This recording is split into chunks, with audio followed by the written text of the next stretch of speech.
Welcome to another exciting episode on the Arti Solanki channel. I'm your host, Arti Solanki, a real estate broker at Living Large Realty, business coach for women entrepreneurs, and an author of The Hindu Rituals. Today, we are diving into a topic that every parent can relate to, and that is sleep. I'm thrilled to welcome Lacy Smith, a certified pediatric sleep consultant with 13 years of experience as a registered nurse and certification in emergency nursing. Her passion for teaching led to her earn a master's in education, and now she helps parents establish healthy sleep habits for their children, promoting independence and better rest for the whole family. If you're tired parent and struggling with night walking, short naps, or bedtime battles, this episode is for you. Lacey will be sharing her expert insights, practical tips, and proven sleep strategies to help your little one and you, of course, get the rest you deserve. So let's get started and welcome to the show, Lacey. I'm so thrilled and I truly appreciate your time and your knowledge that you're going to share with us today. Hi, Artie. Thanks for having me. I'm so excited to talk to you today. Yes, I am just going to shut my phone off, otherwise, it's going to be on the buzzer.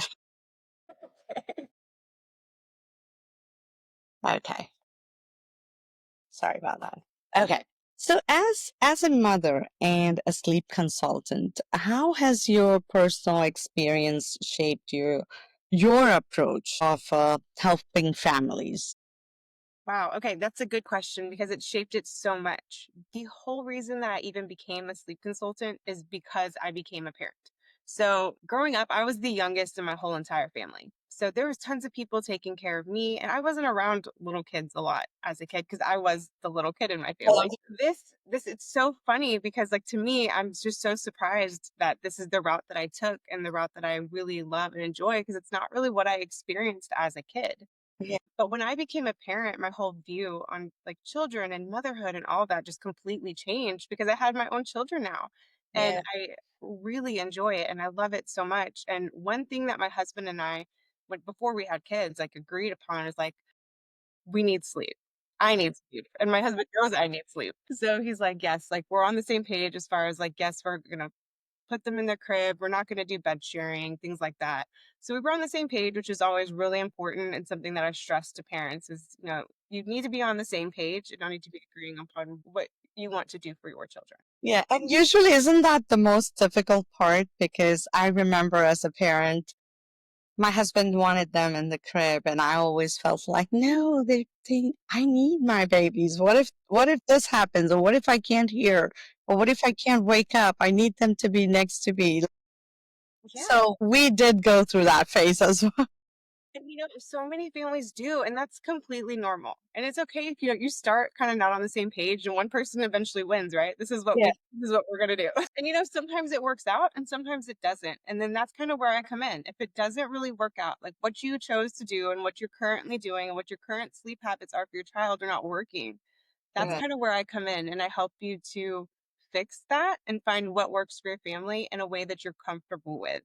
yeah. So find an approach that a family can be confident about and can stick to because consistency is key when it comes to sleep. Absolutely, Yeah. absolutely. So So what are some of the common misconceptions as a parent have about like the baby and the toddler's sleep? Because you sometimes hear parents say, "Oh, my baby just sleeps all night," even though they are like 3 months old. I was lucky enough that both my kids were like 3 months and it was done. They slept through the night. But I know there are a lot of people who are like, "Oh, I do this and then that makes them sleep well," or "I do this and it's so many different things." So I guess for you, you probably hear a vast amount of different things that you probably feel like, "Oh my God, this is something new. I haven't heard this." yes. Yeah. So there are a lot of misconceptions. Like I've heard that like my baby hates the crib or the weighted like sleep sacks or like they just need a weighted sleep sack and they sleep better. Yeah. Melatonin is another thing. Like, oh, I just give my kid melatonin and they sleep fine. Um, And then there's also like the misconception of just, you know, sleep is really hard for my baby, but that's just how parenting is. Like, and so they don't really make a big effort to fix anything because they're like, this is just how it's supposed to be. Like, I became a parent. This is what I expected to happen. This is what's happening. And I just need to deal with it. And Yeah. it just doesn't have to be that way. And then those misconceptions as far as like the weighted sleep sacks and my baby doesn't like the crib, things like that, those are misconceptions. Really, your baby just needs to learn to sleep in the environment that you want them to sleep in, which is the crib. Yeah.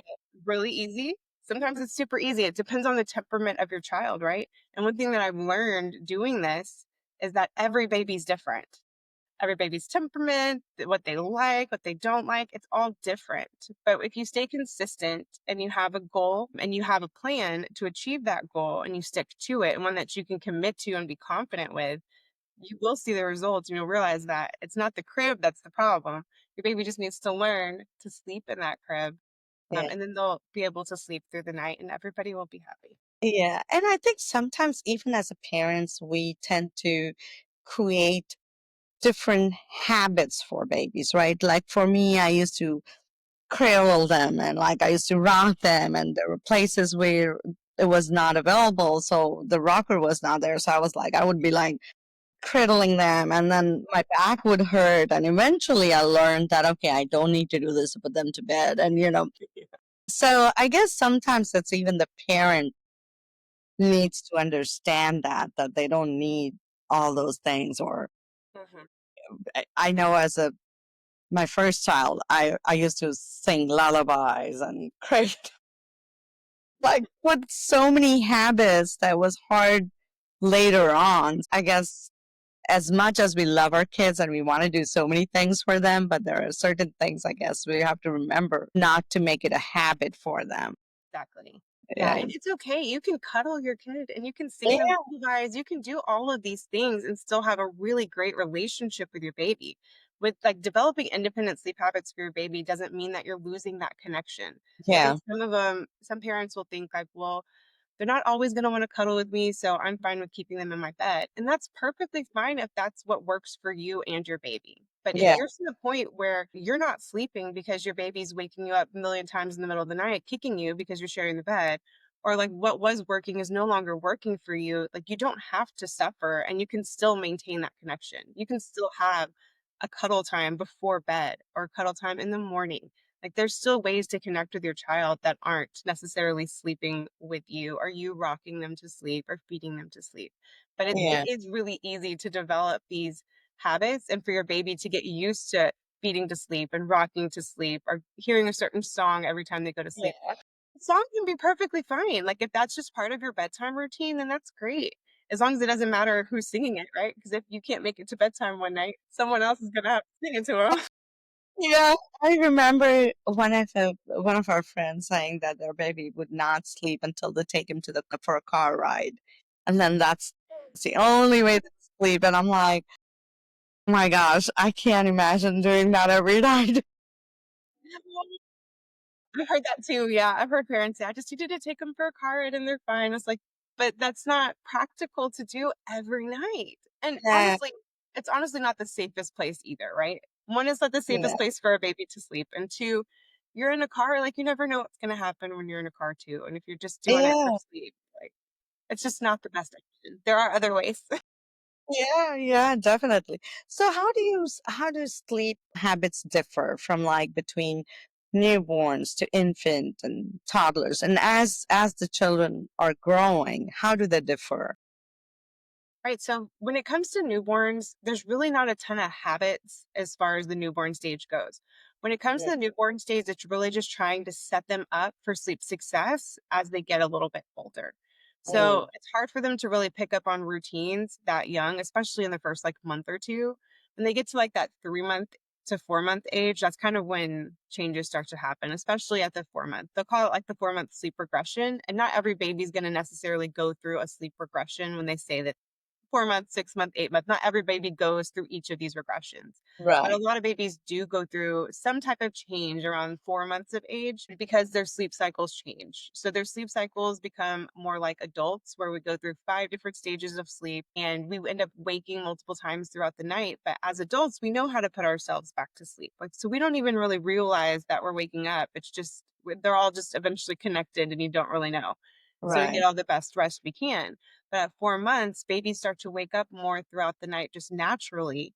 But a lot of them, some of them, not all of them, but some of them don't know how to put themselves back to sleep. Or they'll start waking more in the middle of the night and cry a little bit. But then some of them will just go back to sleep. And that's great because they're learning how to put themselves back to sleep. But Yeah. when parents automatically just respond immediately to their baby's cry, and don't give them a chance to just, settle a little bit. And I don't mean like they're screaming, wow, like you need to learn your baby's cry. Yeah. You need to like pause and listen for a second. It doesn't mean letting them cry for hours or even a whole 10 minutes. It just means stop and listen for a minute and see what's going on. Everybody has monitors these days. Like you can see your baby. You can Yeah. tell if they are in actual distress or if they're just, crying a little bit and trying to figure out how to go back to sleep. So that's kind of what happens at the 4 month stage is that their sleep cycles change. They start to wake a little bit more. And developmentally, they're learning to roll, they're usually being taken out of swaddles around 4 months as well because they're starting to roll, and you shouldn't really be swaddled when you learn to roll because it kind of puts you at risk because your arms are all trapped in the swaddle. So Right. swaddling changes occur at that time too. So there's just a lot of changes that occur around 4 months. So that's kind of where parents seem to have struggles in the infant stage. Yeah. But when it comes to newborns, it's really just setting them up for sleep success when they get to that 4 month stage, right? So when it comes to newborns, it's about not responding to every single cry with a feed because Mm. your goal is going to be to like fill their bellies right throughout the day, but not by snacking. Because when you're snacking, they're just getting a tiny bit at a time and they're going to Right. be wanting to wake up in the middle of the night to snack some more. Where if you can get them on a schedule of feeds, like so feed them every 2 hours, like your goal every 2 hours, I'm going to feed you so that you get full feeds every 2 hours and it gets them full throughout the day. And as they get a little bit older, like 2 months, you do go to 2.5 hours, then you go to three. Eventually, you're going to be stretching them out to where Right. eventually they're going to be able to sleep a whole 8 hours throughout the night at like 2 months of age or Yeah. 2.5 months of age. So it's just getting them on a schedule and some type of routine. It may not look perfectly at the newborn stage because things are going to vary because they can't really pick up on all these habits all the time either. Right. And their feeding habits are a little bit different. Depends on how's breastfeeding going, if that's what you're doing. Are you bottle feeding? Like there's a lot of different things to take into consideration. But just getting into some type of routine can really help to establish these like healthy sleep habits. And then also I like to teach parents to do what's called a soothing ladder. So Mm. if their baby is crying, especially like nighttime sleep, right? Because you're going to get onto a point where there's going to be a point where you want to go to bed and you're like, okay, this is your bedtime too. So Yeah. let's put you here. This is bedtime. We're turning off the lights. So if they wake up in the middle of the night, like before a feed, then it's going to be implementing a soothing ladder. So it's going to be try to calm them just by being present or then for like a few seconds. And then you touch their back for a few seconds. Then you can pat them for a few seconds. And it's being present and trying different things besides just immediately feeding them Right. to see different ways that they prefer to be soothed at that Kids are stage. very like smart. They're very smart. Even at that 4 months age, they're very smart. They can fake cry and they'll like, Yeah. And it just gets worse into toddlerhood. yeah. Yes, it does. And they like even like 6 months, 7 months, 8 months, yes, like they know what they need to do to get what they want. Like they have a preference. Like if you have been rocking them to sleep and you have been feeding them to sleep or holding them to sleep or laying with them, like they have a preference that they develop. And Yeah. when you try to change those things to make it suit your whole family, I mean, they're going to get resistant. Yeah. You It's are, gonna and that's completely normal.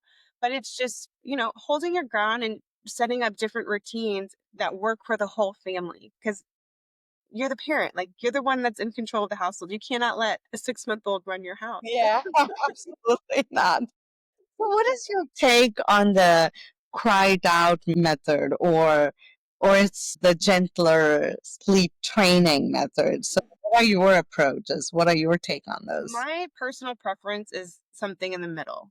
Okay. So, but I meet parents where they're at. And most parents that are going to reach out to me are not ones that really want to do cry it out.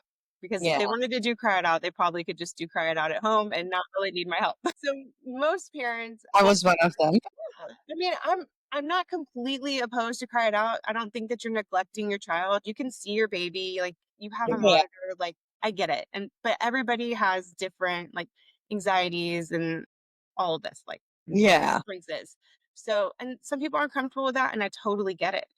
But there is an in between and there are gradual approaches. And the whole point is just to find something that you're confident in, find an approach that you're comfortable with, that you can be confident in implementing.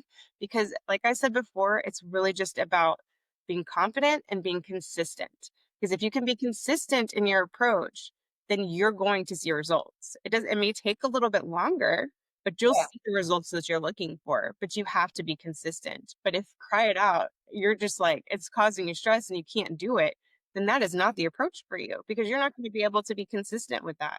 And also, it also feels like, I feel like, just like, when you so stressed, I feel like the baby also feels that emotions, and then it kind of it makes the baby cry more, I guess. Yes. Because 100% yes. especially with the mothers, because I think they're so bonded with the kid, Hmm. right? So it's when they're infants, it's like they only know their moms more than anybody in the world. So when the Hmm. mom is like anxious and have anxiety about all these things, then the baby definitely feels that. So Yes, absolutely. Whatever approach you're doing is causing you severe anxiety, it's not the approach for you. right, Yeah, right, there's a different way to approach it that you can get the same results. But it's also about like working with me, it's also about, your mindset. Like right, what are you thinking you're doing whenever you're doing this approach? And let's think about that. Like is this really what's going on? Is there a different way to think about this? And what will this solution and this problem being solved, how will that affect your family in the positive way? So just right. kind of changing mindsets about like what crying really means is another big part of what I do. Yeah, that was going to be my second question to you, was like, is how do parents know if their child sleep is like struggles are normal, or they really need a professional help? How do parents really find that out? Well, so what I do as far as when parents are struggling, I make sure that they've already seen their pediatrician, they've talked to their pediatrician about it, that there's nothing physically wrong with them that could be causing they're crying in the middle of the night. As long as it's nothing that's medical related, then I assume that it is behavioral. And that is what I can help with. And it's all just Even about if there are chronic babies, like, because a lot of like times colicky babies. colic, yeah. So those are gonna be in the newborn stage. Mm, So I personally had a colicky baby, and it is very hard to do, and there's one book that I wish I had known about. It's called The Happiest Baby on the Block, and I mm, wish I had known about this book because it goes through the 5 S's, and I won't go into detail of it or anything, but they have these 5 S's, so it's basically a way to 5 different techniques that you could use to help soothe the colicky baby. I have mm, never personally used them, right. but I wish that I had had those tools because I would have tried anything to Anything. get my Yeah. baby to stop crying. And Yeah. with colic, there really isn't a good way to get your baby to stop Yeah. crying. It's not even during the nighttime, it's even It's during the day. not. It's not. It's No. just It's like continue. an evening phase, Seen like I've evening seen into babies night. like that. Yeah. And I was very fortunate to have like a significant other. Like my husband was very hands on. He was more of a night owl. So he took her during that time frame so that I could just like go decompress. Like I had a way out, right? But not Yeah. every parent has a way out. So it's really important to kind of know what your resources are, I would say, before you even have your baby, just in case colic does come up. Because it Yeah. does affect about 20% of babies, whether you've had a colicky baby or not. It's Yeah. about 20% when you have a new baby. Yeah, So absolutely. it's tough. So knowing what your resources are and having kind of a way out and knowing that it's okay to put your crying baby down in their bassinet or in a pack and play or in their safe sleep environment by themselves, even though they're crying, it's okay to put them down in there and walk away for a minute to decompress because you're going to be better suited for that baby, not stressed and anxious and mad and resentful from crying. than Yes. you are being mad or resentful and crying and actually there. And Yeah. as long as they're in a safe sleep space, they're going to be okay for a minute by themselves. Absolutely. So how can parent balance their bedtime routines with their busy schedule and multiple kids in the house? Because like say for example, you have an older kid who might go to bed at like 9 or 10, and then there's a toddler who wants to mimic exactly like the older one, but that toddler needs to go to bed earlier, Mhm. you know. So there are so many things associated with that, and how do you give tips like how would you say that parents balance those routines with two different kinds of age group of kids, in the house? Right. So with that, it's going to be about managing their expectations. So when you have kids that are so different in age, or have completely different schedules, or say you're a single parent that has like a teenage kid that has tons of extracurriculars, and then you have a toddler and you have to take your toddler with you everywhere for this, and they don't get home till late. It's going to be about managing your expectations. So you're going to have to give and take a little bit. So if you are expected to take your toddler to these things that are way later than their bedtime probably should be, Yeah. then you have to expect that they're going to be overtired and bedtime's going to be harder, Yeah. or the morning's going to be harder because they need a certain amount of sleep. And if they're not getting that, they're going to be overtired, and overtired kids are so much harder. Yeah. And it's not because they're trying to be bad. Yeah. It's just hard. Yeah.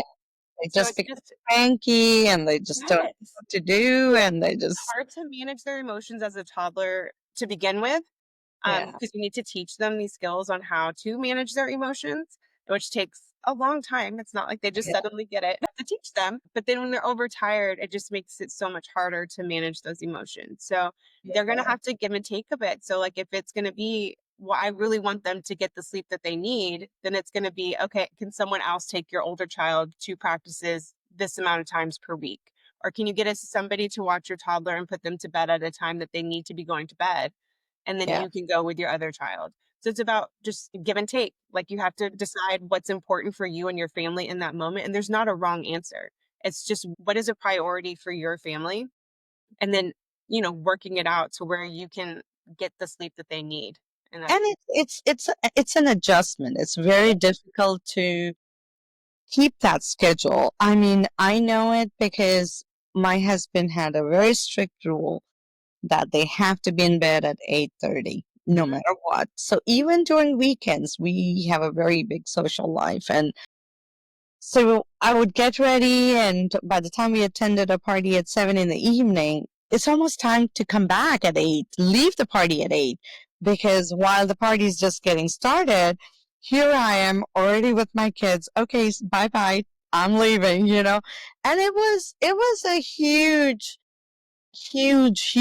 I would say, not sacrifice, but I would say it was a very different times. And it was very challenging because obviously you're still young couples and you want to enjoy and you want to have that time and you still, and it was, I would say hats off to my husband. He was very much into really deciding, no, this is it, and we're gonna stick to it. Yeah. If it were me, I would have stayed, let them out till like 11. I don't care. But he was like, no, they need to go to bed at 8:30. And now I feel like I'm so glad we used to do that. And it was, yeah, I was not happy that we had to leave every weekend. We had to just be there for a second and then leave. It was we did get a really good sleep. They would sleep on time. There was no fuss about that. Mhm. As a matter of fact, I know my son when he was a toddler, if we were even a little bit late, he would just sleep right on that chair because that was his time to go to bed. It is, I would say to parents, it is difficult, but it's doable. It's just the dedication has to be there. The habit, you cannot break that habit. It's very hard, but you cannot break that habit. Yeah, no, I 100% agree. And you said sacrifice, and I think it is kind of a sacrifice because you are sacrificing one thing, but you're to benefit another, right? Yeah. I mean, if you were doing the opposite, like, you would be sacrificing their sleep to do something else. Like, I mean, it is a little bit of a sacrifice. It's a little give and Yeah. take. And I was the same way when my kids were little. I was more like your husband, right? Like, I was like, no, like, they need this many naps, like they need to go to bed at this time. And this was Yeah. before I was even a sleep consultant. Like, this is what we're gonna do because they need their sleep. Especially my second. My second needed that sleep Yeah. because her overtired was extreme. Where my son just like he could sleep anywhere. My daughter could not. Yeah. Same with my kids too. So it kind of was like sacrifices. So like I chose to not do certain things because their sleep was a priority to me at the time. Yeah. So if something else is more of a priority to someone than their child's sleep, which is not necessarily the wrong answer, like I'm Yeah. not there to make that decision for you. It's your decision. But if Right. that's your priority, then just set your expectation that the sleep may not be the way exactly like you want it to be if you're not going to prioritize it in a certain way. Yeah, yeah.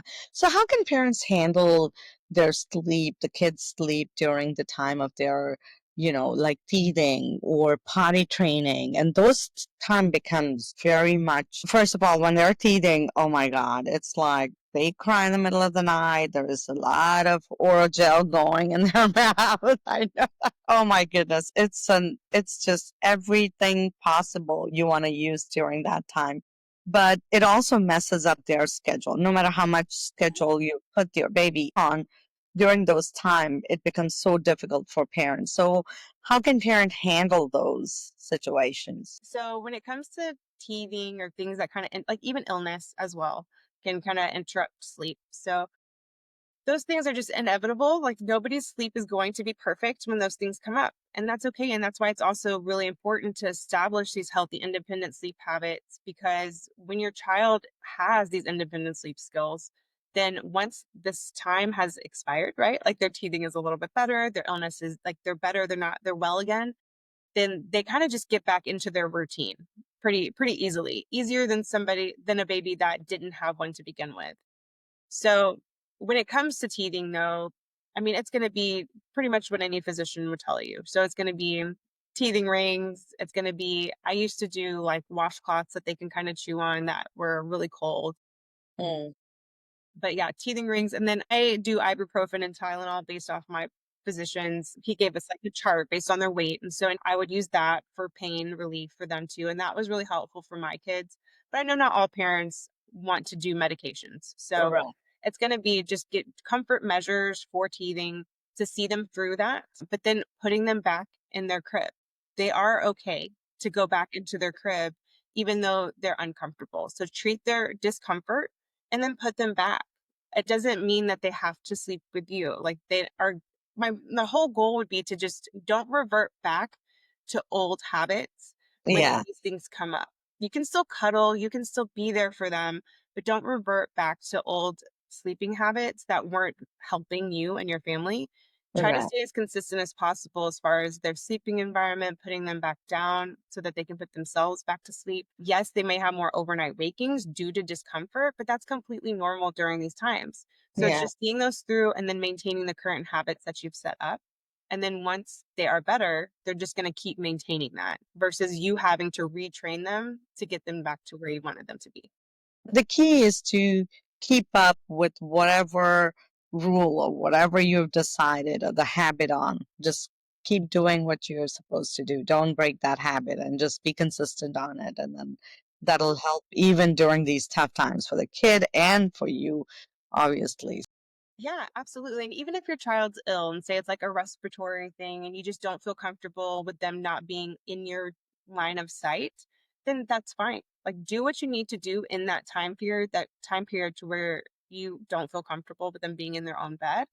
But Yeah. then once they are better, go back to what you were doing. Like, Yeah. yes, you may have to retrain a little bit and maybe a little bit harder. Be consistent and go back to what you were doing. It reminds me of my son used to have a very bad, severe case of bronchitis. I remember tons of times that we rushed him to the ER with like he would stop breathing, and we had, it was just nightmare. So my husband and I, we used to take turns sleeping like on the chair next to him on his bed, like he being on the bed, and we would sleep next to him.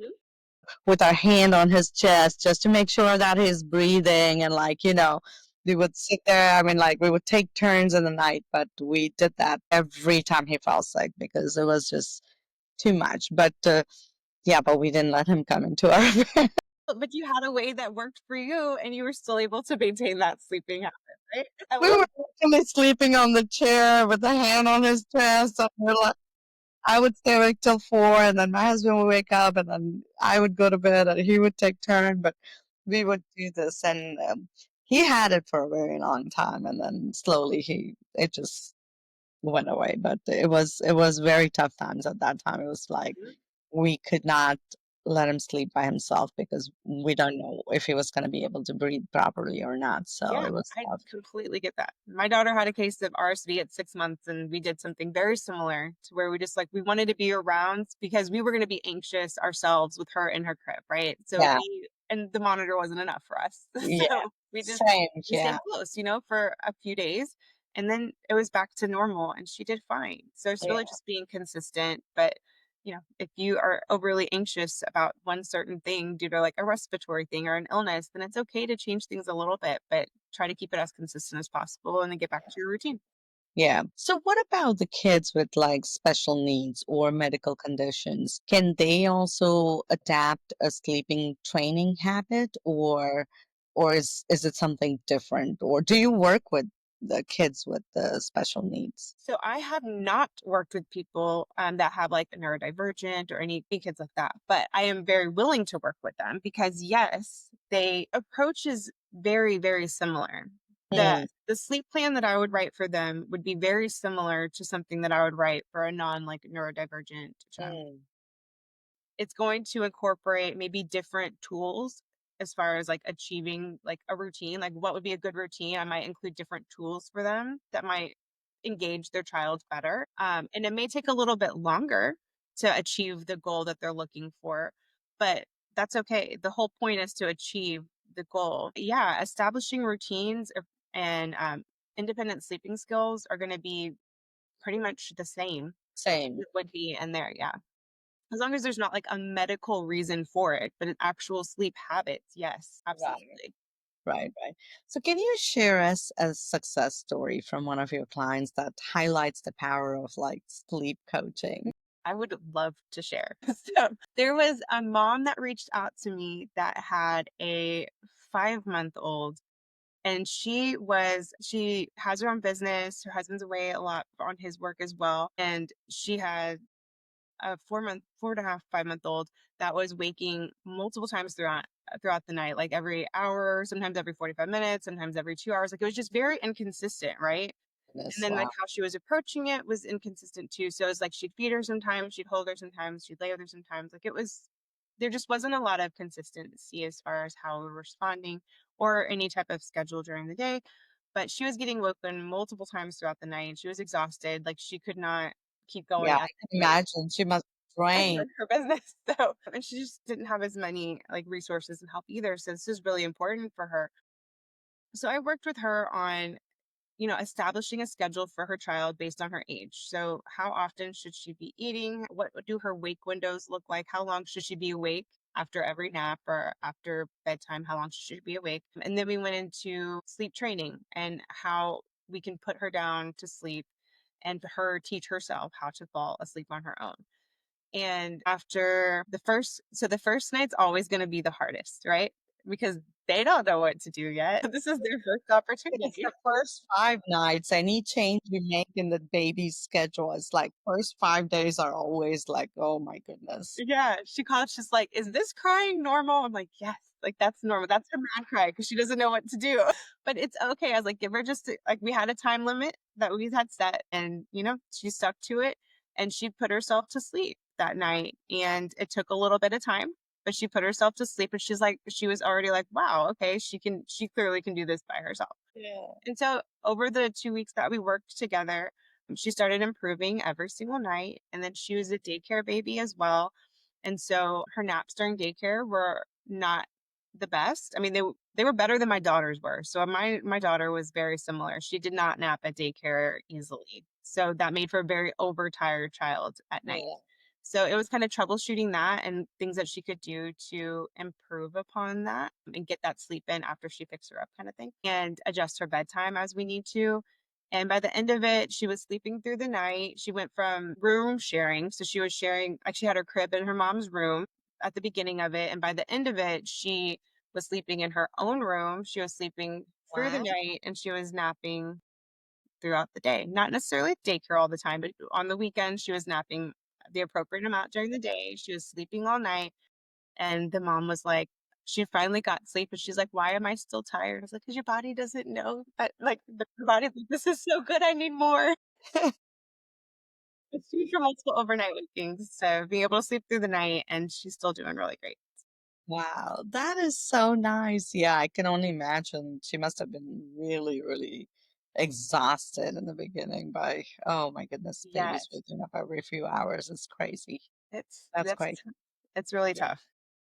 So tell our audience what services you offer and how can parents work with you to improve their child's sleep? And obviously that'll help with their sleep too. Yes, that is the goal. So I work with parents of infants and I usually start at around 4 months. So 4 months to about 18 months is the infant stage that I usually go through. So it's a 2-week program for babies up to 2 years. And I work with them one on one. So it's all virtual.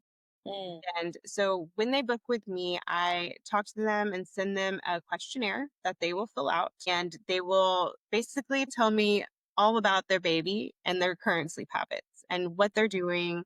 And I will look at all of that and I will compose a sleep plan for them, which will go over like a bedtime routine, feeding schedule, nap schedules, and sleep training techniques, and also like the environment. So if there's anything that we need to change in the environment, we'll do that. And I also deep dive into sleep safety because that's really Mm. important to me too. And so after the sleep plan's done, I send it to them. We set up a call and we go over it and I answer all their questions.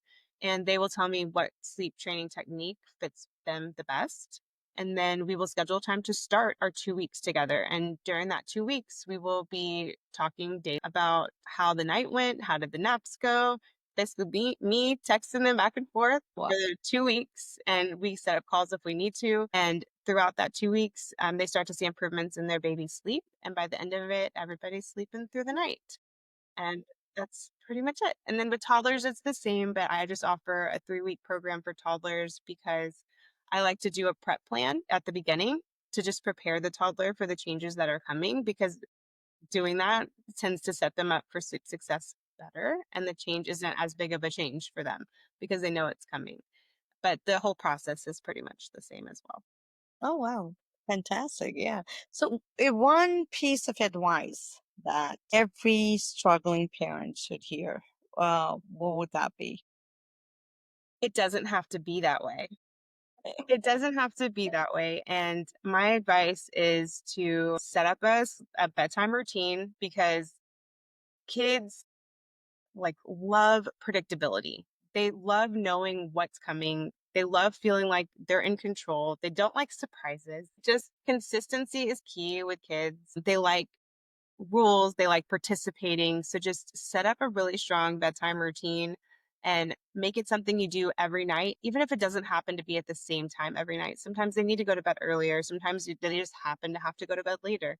It doesn't matter. Just do a certain sleep routine every night so that they can start to know how to know that okay, bedtime's coming. It's not a surprise to them. Like I'm doing the same thing every night. It's time for bed. I need to wind down. Is it going to be Yeah. perfect? Probably not, but it's going to at least set them up and know that sleep is coming. And they kind of get in the habit of like, okay, I need to sleep because this process is happening. So Yeah. sleep routine is number one, and it is the absolute easiest thing that I think you could possibly do. Yeah. That's fantastic. One thing I always was curious about that because you always hear like some parents saying if you give a bath to the baby at night, then they sleep better. And then, but culturally, Mhm. we tend to shower in the morning, right? So we also teach our babies or infants or kids from the very beginning to shower in the morning. We give them a bath in the morning, but I never really gave them a bath at night. Mhm. But I've always heard about it like, oh, yeah, you should be giving them bath at night because that makes them sleep better. Is that true or is that a myth? Not necessarily, no. And you're a Okay. perfect example. Your baby slept perfectly fine and you didn't do that. I was wondering about it. I'm like, is it really true or is it like, you know? No, not necessarily. I mean, it is a way, like, because it's like warm and it can be something that just kind of helps them relax. Absolutely. I mean, it's not hurtful in any way, but it's not an absolute have to. Like, my kids do not take a shower every single night. It just depends on their day. Like, if they literally did nothing all day, like, they're not going to take a shower Yeah. Yeah. necessarily. But so, no, like, that doesn't have to be a part of your bedtime routine. It can be, especially if you take one every night, but it doesn't have to be. No. Yeah. That's why I was like, I don't know if that was really true. Good thing I asked you. Cleared me up. Wow, what an insightful conversation, Lacey. Thank you so much for sharing your expertise and particularly the tips on helping little ones develop the Yeah. healthy sleep habits. For all the parents out there, remember good sleep is possible. If you want to connect with Lacey and learn more about her sleep consultation services, we'll put the website and her social media accounts, the way you can contact her in the description below. So don't forget to check that out. And thank you all for tuning in. And if you found this episode helpful, don't forget to subscribe, share, and leave a review. And I'll be back with more inspiring conversation. And until next time, take care and get some rest. Thank you so much, Lacey. Thank you. This was fun.